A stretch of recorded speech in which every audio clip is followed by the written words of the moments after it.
everybody, I thought I'd pop on really quickly and replicate an eye look that I've been sporting throughout the month of December using this palette right here, the Viseart Matte Eye Palette. This is their neutral palette.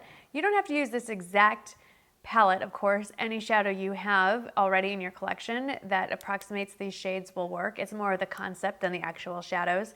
If you want to grab a palette that's similar, that maybe is a little less expensive, the Sonia Kashuk matte palette has similar shades. Physician Formula makes some matte quads. The Classic Nudes has a few of the shades in here, and then there's another one that has neutral shades that's very similar. So, like I said, anything that the Urban Decay Ultimate Naked Basics has some of the same shades in here. So you don't have to have this exact one, but I will link this one below if you're interested in getting this one. So the rest of my face is already done, and I'll list everything in the description box below. The only thing I'm not listing specifically is the foundation. It's a new one that I'm testing for Shiseido, and it comes out on the market in February, so I can't really tell you what it is yet, but I can tell you I really, really like it.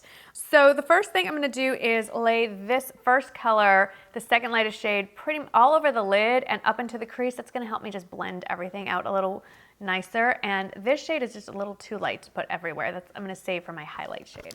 I'm just gonna use a fluffy brush, doesn't matter what kind, and lay that shadow all over.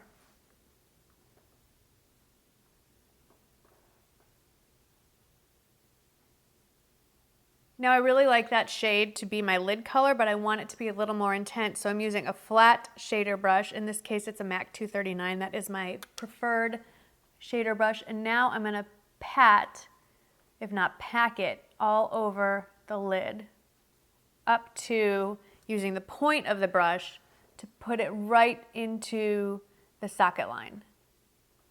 From the outer corner all the way to the inner corner, but not into the tear duct. I'm gonna save that for my inner corner highlight. Make sure you also concentrate it along the bottom. Now I'm gonna go for my crease shade, which is in the second row. It's this shade right over here. Just tapping this off, tilt my head back. I cheat, it's not cheating, it's just helping me find where to place everything. Your body and your bone structure, it's sort of like painting by numbers here. And so you tilt your head back and you can see the shadow that your bones give you as to where to place that crease color, or the socket line, if you will. If you're concerned about making a big mess, you could use a more precise brush to put it exactly where you want it and then blend it out. I just kind of use the very edge of the brush to place it where I want it, and then you can go back in with the head of the brush and make the brush do the work and kind of blend it out. And it's a combination of back and forth motion and then tiny little circular motions. And forgive me if this seems really basic and obvious, but Wrigley says, I know this already, Mom. I've watched a lot of your tutorials, but I never know who's watching for the first time and who's been watching since I've started.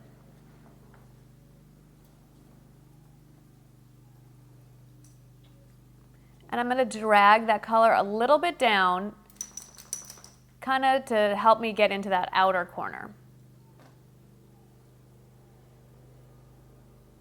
I will say, if you want to keep your eyes looking bigger and more awake, don't pull the color down, just keep it going kind of straight out.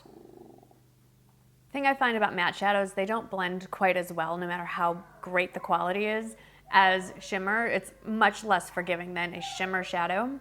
So I use a big fat brush. I've talked about this brush before. It's from Coastal Scents. Oh yes, the name is still on there. I'll list it in the description box. It looks like a big fat thumb, kind of, that comes to a point. And there's no color on here, but I just kind of go back and forth. It's almost like a little eraser. Circular motions at the edge, really the edge, to kind of blend it out and make sure everything's seamless and kind of diffused around the edges.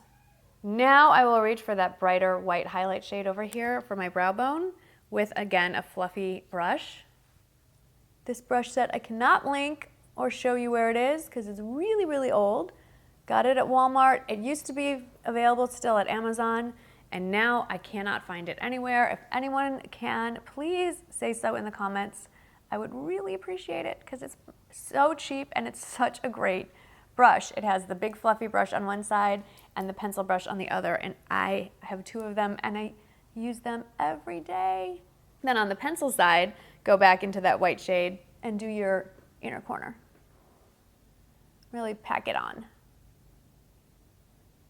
With pencil brush, just take that same color you used in the crease and run it under your eye. I want to warm this up just a little bit, so I'm going to take this basically orange shade and with a really narrow brush, just take a little bit, tap it off. I'm even going to brush some off on the back of my hand and kind of run it on the very edge of the brown just to warm it up. And we're going to blend.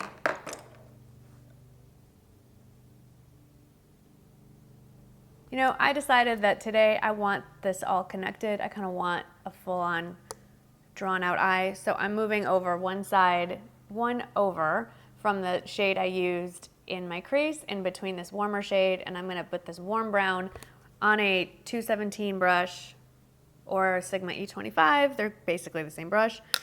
And just stamp that in the outer corner. Just makes it look a little more connected and cohesive. Stamp it in the corner on an angle. Twirl it around a little bit, bring it up into the crease to connect all of it. Okay, because I've been messing around with all these different shades, I'm gonna put some more of my lid color back on just to brighten that up. All right, I'm pretty happy with this, and I'm just gonna finish up kind of going in reverse order. I've already put on my mascara, and now I'm finishing up with a brown eyeliner, and this one is the shade D62 from Makeup Forever, and it's just a basic pencil eyeliner, and I'm just dragging it sideways across the lash line. So here is the finished look, and with all of my makeup on, I will list everything I used even before I got on camera. Brushes, face products, eyeshadow, all that good stuff in the description box below, and my fun pineapple earrings. How fun are these? Anyway, thank you so much. Let me know if you're enjoying my tutorials, and I will attempt to do a few more. If you want a specific tutorial with a palette or a look, please let me know. I would love to try and do that for you. I don't know if I want to call it a tutorial. I'm not a makeup artist. Let's just say a demonstration or an attempt. How about that?